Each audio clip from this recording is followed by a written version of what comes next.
Good morning बच्चों। आज हम लोग पारिवारिक आय और व्यय तथा बजट का क्वेश्चन आंसर करेंगे। बच्चों, सबसे पहले अति लघुत्तरीय प्रश्न के बारे में पढ़ेंगे। इसमें पहला प्रश्न है, मनुष्य की आवश्यकताएं कितने प्रकार की होती हैं? बच्चों, मनुष्य की आवश्यकताएं 3 प्रकार की होती है। अति आवश्यक आवश्यकता, आवश्यक आवश्यकता और विलासिता संबंधी आवश्यकता। दूसरा प्रश्न है, मौद्रिक आय किन विभिन्न रूपों में प्राप्त की जाती है? इसका उत्तर है बच्चों, मौद्रिक आय वेतन, मजदूरी, बोनस, पेंशन, बैंक में जमा धनराशि पर प्राप्त होने वाला ब्याज, लाभ, मकान का किराया, लगान, रॉयल्टी इत्यादि के रूप में प्राप्त की जाती है। तीसरा प्रश्न है, वास्तविक आय से क्या समझते हैं? बच्चों, इसका उत्तर है, वास्तविक आय उन सेवाओं तथा सुविधाओं के समूह को कहते हैं जो परिवार के सदस्यों के प्रयत्न द्वारा या फिर मुद्रा खर्च करके प्राप्त की जाती है। वास्तविक आय 2 प्रकार के होते हैं, प्रत्यक्ष वास्तविक आय और अप्रत्यक्ष वास्तविक आय। चौथा प्रश्न है, सरकार की ओर से प्राप्त सुविधाएं किस प्रकार की आय है?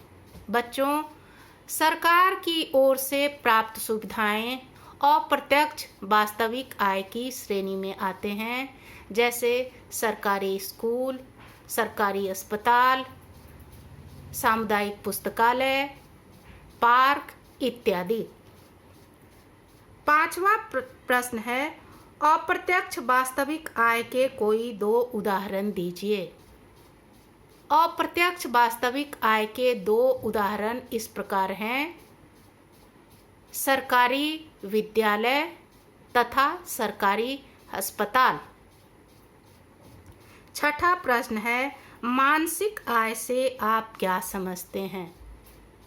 इसका उत्तर है, मानसिक आय उस आय को कहते हैं जो व्यक्ति को मौद्रिक तथा वास्तविक आय को खर्च करने के बाद आत्मसंतुष्टि के रूप में प्राप्त होता है।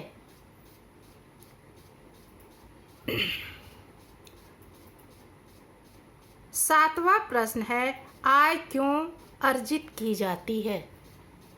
बच्चों, आय वह साधन होता है जिससे व्यक्ति अपना तथा अपने परिवार की आवश्यकताओं तथा सुख सुविधाओं की वस्तुओं को क्रय कर सकता है। आठवां प्रश्न है, आय की संपूर्ति से क्या तात्पर्य है? बच्चों, आय की संपूर्ति का मतलब वर्तमान आय के अतिरिक्त आय को बढ़ाने के अन्य तरीकों के बारे में जानना और उसका उपयोग करके अपने परिवार की आय को बढ़ाने में मदद करना है। बजट की परिभाषा लिखिए। बच्चों, हम सभी जानते हैं कि बजट हमारे लिए बहुत ज़रूरी है। बजट की परिभाषा इस प्रकार से है, एक निश्चित अवधि के लिए पूर्व अनुमानित आय तथा व्यय का विस्तृत एवं लिखित ब्यौरा तैयार करना बजट कहलाता है। एक बार फिर से, एक निश्चित अवधि के लिए पूर्व अनुमानित आय एवं व्यय का विस्तृत एवं लिखित ब्यौरा तैयार करना बजट कहलाता है।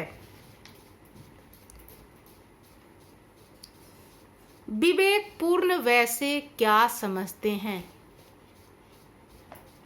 इसका उत्तर है विवेकपूर्ण व्यय का मतलब सोच समझकर और आवश्यकता के अनुसार आय को खर्च करना है। परिवार को किस प्रकार का बजट बनाना चाहिए? बच्चों, परिवार को हमेशा या तो संतुलित या फिर बचत का बजट बनाना चाहिए। बजट में व्यय के कौन कौन से मद हैं? बच्चों, जब हम अपने परिवार का बजट बनाते हैं तो उसमें व्यय होने वाले प्रमुख मद इस प्रकार से हैं, जैसे भोजन, आवास, वस्त्र, शिक्षा, स्वास्थ्य, मनोरंजन, यातायात पर होने वाले व्यय तथा अन्य व्यय और बचत।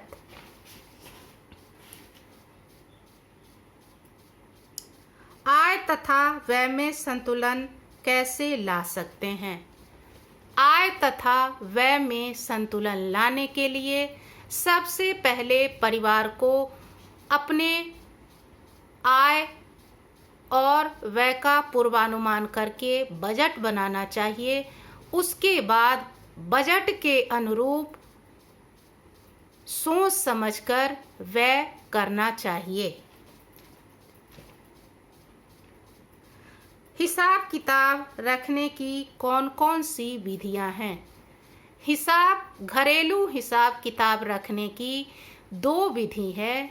पहला दैनिक हिसाब किताब लिखना और दूसरा रोकर बही। इसके बाद का प्रश्न है,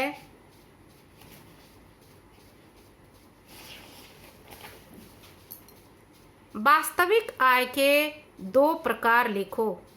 वास्तविक आय के 2 प्रकार इस प्रकार से हैं, सरकार की ओर से मिलने वाला मकान तथा सरकार की ओर से मिलने वाला वाहन इत्यादि। पारिवारिक खर्च का हिसाब रखने के 2 कारण लिखो। पारिवारिक हिसाब रखने के का मुख्य 2 कारण, पहला फजूल खर्ची को रोकना तथा दूसरा आवश्यकताओं को प्रमुखता देते हुए उस पर खर्च करना।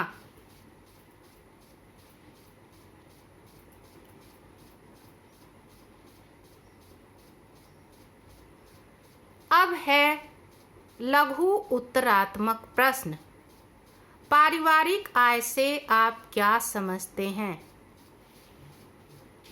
पारिवारिक यह कितने प्रकार का होता है? बच्चों, इसका उत्तर है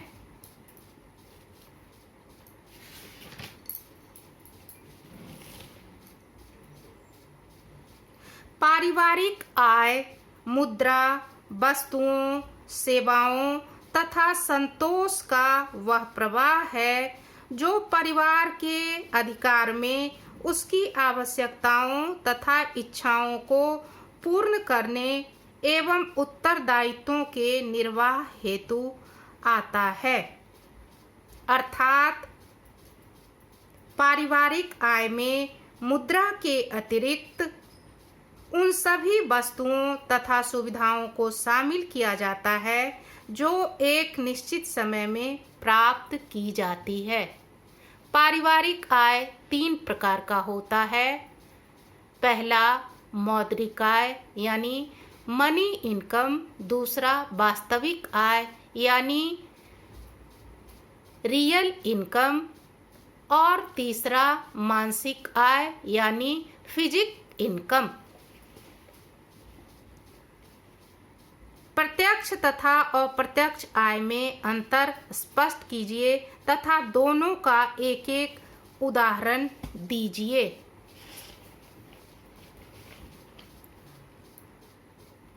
प्रत्यक्ष आय में वे सारी सेवाएं तथा सुविधाएं आती है जिसका उपयोग प्रत्यक्ष रूप से परिवार द्वारा बिना धन खर्च किए किया जाता है।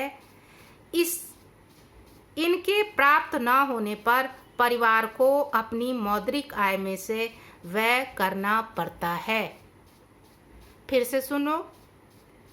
प्रत्यक्ष आय में वे सारी सेवाएं तथा सुविधाएं आती है जिनका उपयोग प्रत्यक्ष रूप से परिवार बिना धन व्यय किए करता है और इस सेवा तथा सुविधा को प्राप्त नहीं होने पर परिवार को अपनी मौद्रिक आय में से खर्च करना पड़ता है। जैसे इसका एक उदाहरण है, साग सब्जी पर होने वाले खर्च को बचाने के लिए यदि हम अपनी घरेलू वाटिका में साग सब्जी उगा लेते हैं तो उस पर हमें जो खर्च होता है हम उससे बच जाते हैं। यह प्रत्यक्ष वास्तविक आय का एक उदाहरण है। दूसरा है अप्रत्यक्ष वास्तविक आय। परिवार के सदस्य अपनी मानवीय साधनों जैसे कि ज्ञान, कुशलता, रुचि, क्षमता इत्यादि का प्रयोग करके अप्रत्यक्ष रूप से जो धन कमाते हैं वह अप्रत्यक्ष वास्तविक आय कहलाता है।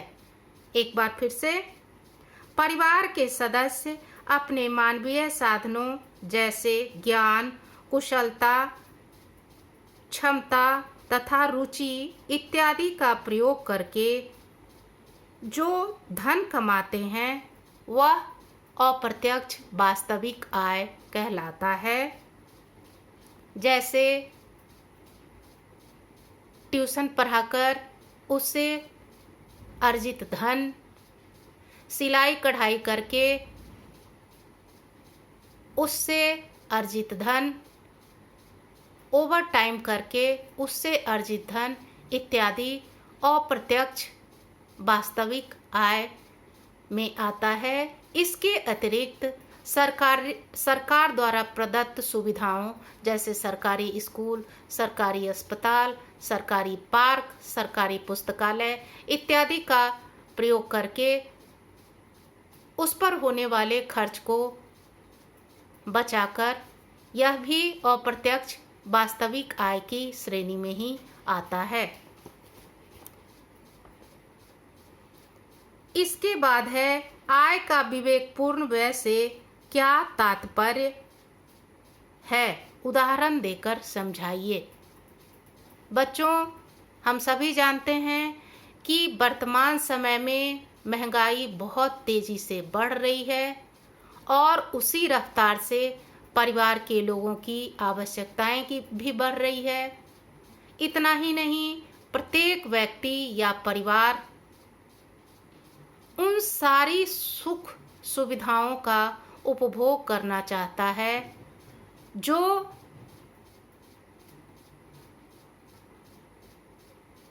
उसके पारिवारिक जीवन स्तर को ऊंचा उठाने में मदद करता है, परंतु उसके पास आय के साधन सीमित होते हैं और यदि सीमित आय को हम बिना सोचे समझे खर्च करेंगे तो यह हमारी आवश्यकताओं को तो पूरा ना ही करेगा बल्कि अपनी आवश्यकताओं को पूरा करने के लिए हमें दूसरे से ऋण या उधार लेना पड़ेगा या फिर अपनी बचत की गई धनराशि में से खर्च करना पड़ेगा।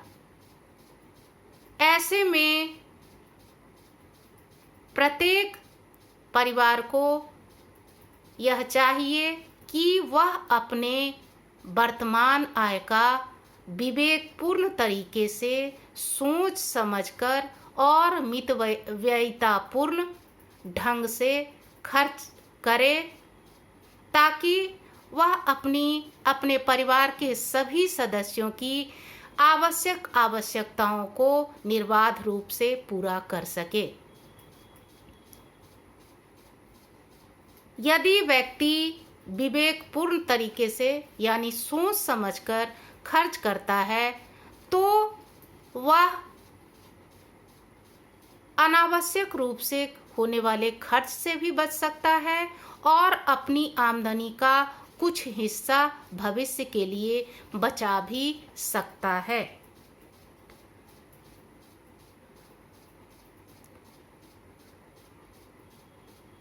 उदाहरण के लिए, यदि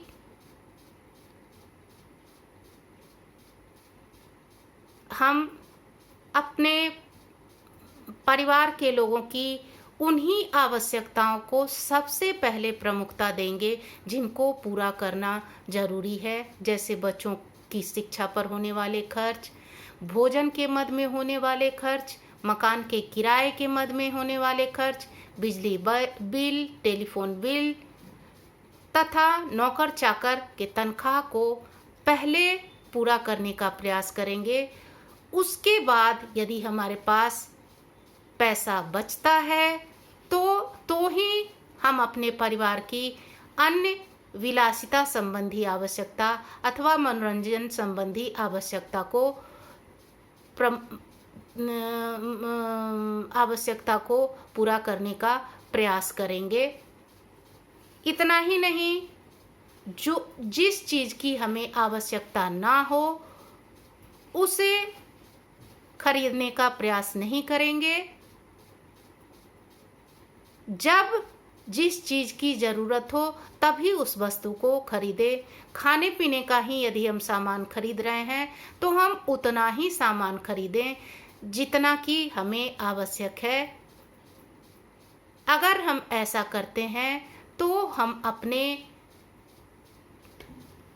आय को संतुलित रख सकते हैं, अपने परिवार की जरूरी की आवश्यकता को आसानी से पूरा कर सकते हैं।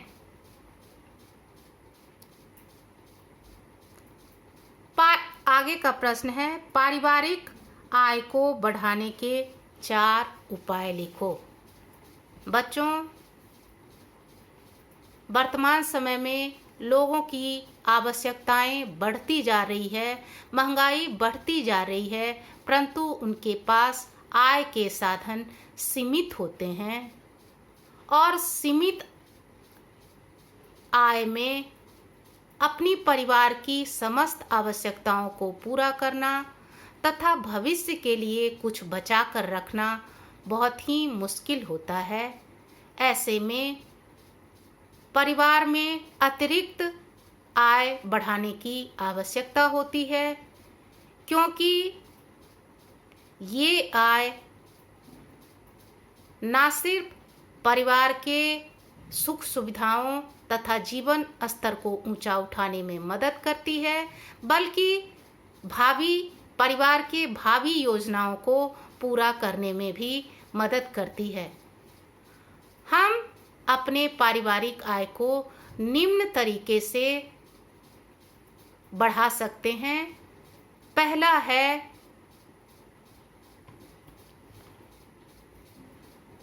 घरेलू उद्योग धंधे तथा कुटीर उद्योग चलाकर। बच्चों, हर स्त्री तथा पुरुष के पास कुछ न कुछ कौशल जरूर होता है, कुछ न कुछ अतिरिक्त गुण अवश्य होता है, जिसका सही सदुपयोग करके वह अपने परिवार के आय को बढ़ा सकता है। जैसे प्रायः महिलाएं सिलाई बुनाई करना, अचार, पापड़, बड़ी बनाना जानती हैं। ऐसी महिलाएं अपने खाली समय में सिलाई बुनाई करके ना सिर्फ अपने परिवार के लोगों के सिलाई बुनाई पर होने वाले खर्च को बचा सकती हैं, बल्कि इसे अपनी आमदनी का जरिया भी बना सकती हैं। इतना ही नहीं, महिलाओं को अचार, पापड़, बड़ी बनाने का शौक होता है। उनमें ऐसी क्षमता होती है कि वे इसे आसानी से बना लेती हैं। तो महिलाएं इसे सिर्फ अपने परिवार के उपयोग के लिए सीमित ना करके इसे व्यावसायिक स्तर पर भी बनाकर तैयार कर सकती हैं और इसे अपने पारिवारिक आय के बढ़ोतरी का जरिया भी बना सकती हैं। महिलाओं को बच्चा पालने पोसने का बड़ा ही अनुभव होता है। यदि उनके घर में अतिरिक्त कमरे हों तो उन कमरों में वे शिशु पालना गृह अथवा क्रैच खोल सकती हैं और उसे भी अपने पारिवारिक आय को बढ़ाने का साधन बना सकती हैं। दूसरा है ट्यूशन पढ़ाकर। बच्चों, आजकल प्रायः स्त्री अथवा पुरुष शिक्षित ही होते हैं। उनमें इतनी शिक्षा जरूर होती है कि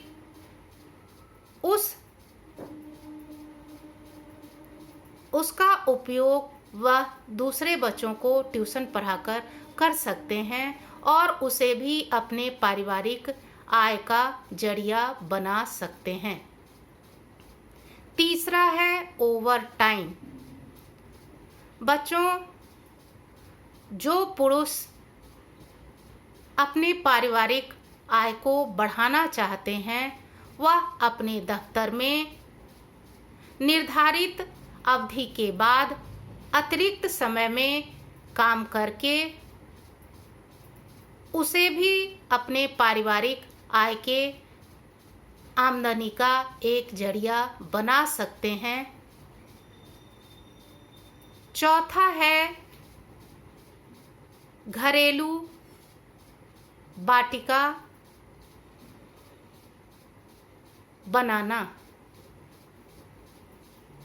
बच्चों, अधिकतर घरों में कुछ न कुछ खाली जमीन जरूर होता है। उस खाली जमीन का उपयोग घरेलू वाटिका के रूप में करके, यानी उसमें मौसमी साग सब्जी उगाकर ना सिर्फ उसका व्यवहार अपने परिवार के लिए करते हैं, यदि परिवार के खर्च से अधिक बच जाता है तो उस साग सब्जी को बेचकर उसे भी अपने आमदनी का जरिया बना सकते हैं। इतना ही नहीं, अपनी घरेलू वाटिका के साग सब्जी का प्रयोग करके हम साग सब्जी पर होने वाले व्यय को भी रोक सकते हैं और यह भी हमारे आय को बढ़ाने का एक तरह का साधन ही होता है।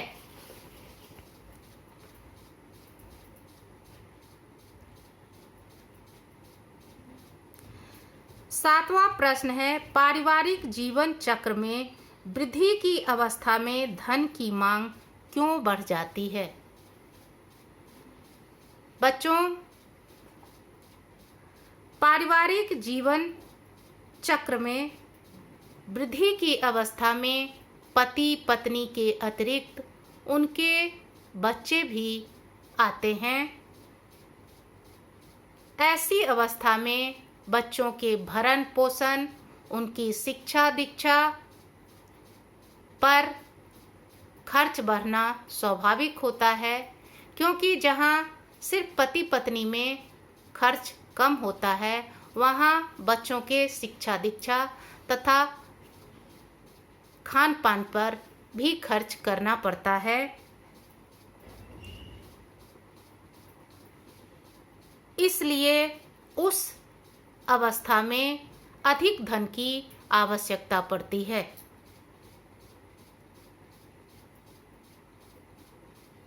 आगे का प्रश्न है, बजट कितने प्रकार का होता है? बच्चों, बजट 3 प्रकार का होता है। पहला, बचत का बजट। इस प्रकार के बचत में आय के अनुपात में व्यय कम होता है, अर्थात परिवार का प्रस्तावित व्यय अनुमानित आय से कम रहता है और इसमें भविष्य के लिए कुछ बचाने की भी गुंजाइश होती है। इस प्रकार का बजट प्रत्येक परिवार के लिए लाभदायक होता है, क्योंकि इसमें आय के अनुपात में व्यय कम करना पड़ता है। इतना ही नहीं, आय का कुछ हिस्सा भविष्य के लिए बच भी जाता है। इसलिए इस प्रकार का बजट प्रत्येक परिवार के लिए लाभदायक होता है। दूसरा है घाटे का बजट। जैसा कि नाम से ही पता चलता है, इस प्रकार के बजट में प्रस्तावित व्यय परिवार के अनुमानित आय से अधिक रहता है, अर्थात इस प्रकार के बजट में आय के अनुपात में व्यय ज़्यादा होता है और परिवार की आवश्यकताओं को पूरा करने के लिए या तो ऋण लेना पड़ता है या बचत की गई धनराशि में से खर्च करना पड़ता है। इसलिए इस प्रकार का बजट किसी भी परिवार के लिए अच्छा नहीं होता है। तीसरा है संतुलित बजट।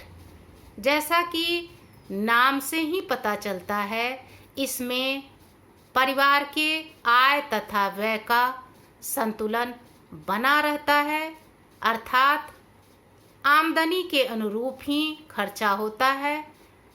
यहाँ ना तो बचत की गुंजाइश रहती है और ना ही अलग से धन खर्च करना पड़ता है या ऋण लेना पड़ता है या बचत की गई धनराशि में से खर्च करना पड़ता है।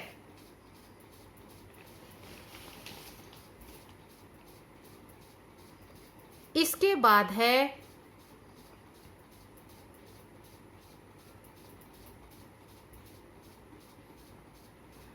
प्रतिदिन के हिसाब किताब का खर्च किस प्रकार रख सकते हैं।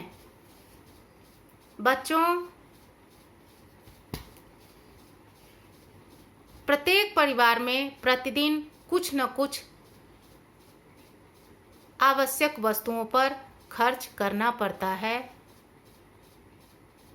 और इसका हिसाब भी रखना आवश्यक होता है, क्योंकि यह हमारे व्यय को नियंत्रित करने में काफ़ी मदद करता है।